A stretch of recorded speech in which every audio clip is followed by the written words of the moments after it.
Moving on to the next phase, what I realized as I was telling you earlier was that it allows you to check when you start checking all the accuracies of everything. It allows you to realize where you need to adjust. Like in this case, after putting up a staircase in as minimal a way, a single flight as possible, I realized I had to adjust my length to make sure I accommodate a fair enough landing and a fair enough lobby when you're rising up from downstairs or from a lower floor or the lower part of the flight. So adjusting the building, and even as I was adjusting, it didn't affect too much my driveway for the site. So I still had enough driveway, so which was good for me there. But this is the beautiful part about building information modeling. It allows you to realize a lot of things way ahead of time before you get to start developing things like sections and extra details. So now I had enough landing, fair enough landing, and always remember your landing. The minimum size of your landing has to be the width of your flight. Basically, if your flight with staircase width is 1 meter, make sure your landing is never less than that 1 meter. So those are the basic principles you need to know. So I'm setting up my slab so that I don't get the landing from the staircase from the ArchiCAD model. I just get it from the slab. Easy manipulation there. Then remember, we have a lobby space, which is sort of like a lower landing for the staircase, but also acts like a lobby for you to take the rise up the flight or to land as you're coming down the flight. You set it up there at the back, and then same thing we'll need to do at the top, create a landing and a lobby space. But then at the top towards the back with the sketch I developed, we're going to have how do you call it, a bathroom there, a bathroom at the back. So the space I'm going to have to leave is going to be a bit wider, and I'm able to do that actually because beneath that lobby space and up to a certain portion within the opening of the stairwell, the void, I still have enough tolerance to actually pull the slab to cover a portion above head to a certain point. So you need to understand all these things and always be working with your model. Cut up a section, cut up a detail, look at it in 3D, look at it in floor plan, and always keep updating your model and checking. And as you're doing this, you need to be thinking about how are they going to be constructing these things, because it's not just all about you just modeling something that's quite nice and moving on with life, but you also need to think how this is going to be pieced together on site, because that's where your working drawings and construction drawings come into play. So you need to be always thinking about these things. So now I have the second staircase at the first floor, and now I need to pull that slab to make sure the lower ground floor slab, to just make sure it also is aligned with all the walls according to the length we've created now. And then you see our balcony.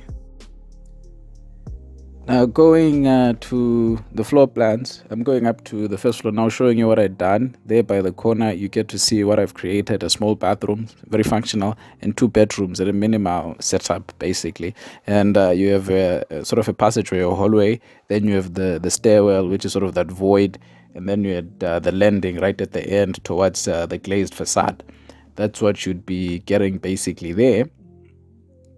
And now that's generally everything, and you can make it as minimal as possible in terms of the wall thicknesses inside. It can even be drywalling or any other form that you're working with. And I'd used the 115 single leaf brickwork, and the staircase is there, and then it wasn't showing on the second floor. If you're working in ArchiCAD, I'm just going to show you how you can sort out that without necessarily making a copy of a staircase up there.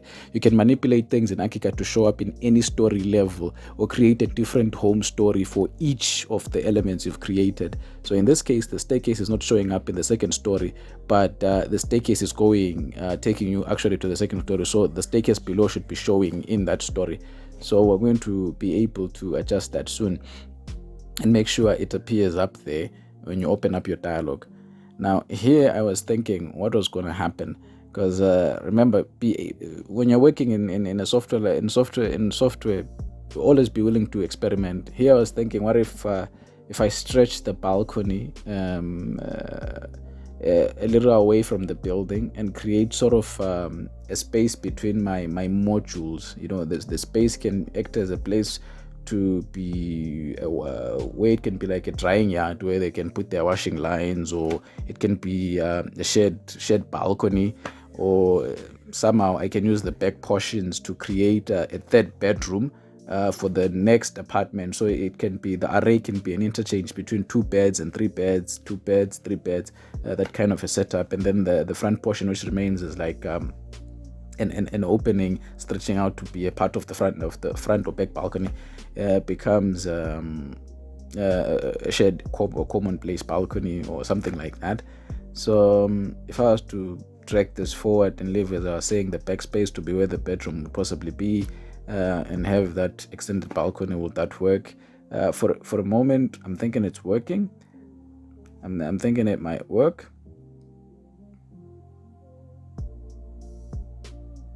You want to be able to keep interchanging between views so that you can actually be satisfied with what you see, because at the end of the day you should be able to totally defend what you are doing.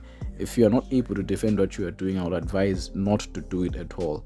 So when you line up the modules, they were going to do something like that, as I was starting to propose here. The next one, which was going to be probably a set of 3 beds, a bedroom covering the back part of that gap, and stretching my my balcony now to extend to become sort of like a T-junction kind of a balcony. It looked like it was going to be interesting. Like you get to see the individuality of each of the modules here, which is quite interesting because each of them starts to express themselves and come out separately. But then now the challenge was, how many can I actually fit in here? Because the other thing you need to think of is also the developer or the client who's doing this, because they're doing it for a profit. So in as much as you're excited about doing designs that are very artistic and quite interesting, you also need to think about the people you're doing it for. So now this separation, because you've created a language, the question is, how do you mimic it as you go to the rest? Do you mimic it in this way, like they reflect, or you also need a gap in between the two central ones? Does this become a fair enough good language? The symmetry here seems to be working well, but then the challenge that is creating for me is that those gaps I've created with the central balconies that sort of act as a common balcony is they will reduce the amount of units I can actually put in the side, which might not be a good idea, because you just want to make sure you create very functional apartments, functional buildings, but also satisfy the developer or the client, and also come up with a very functional, beautiful design at the end of the day.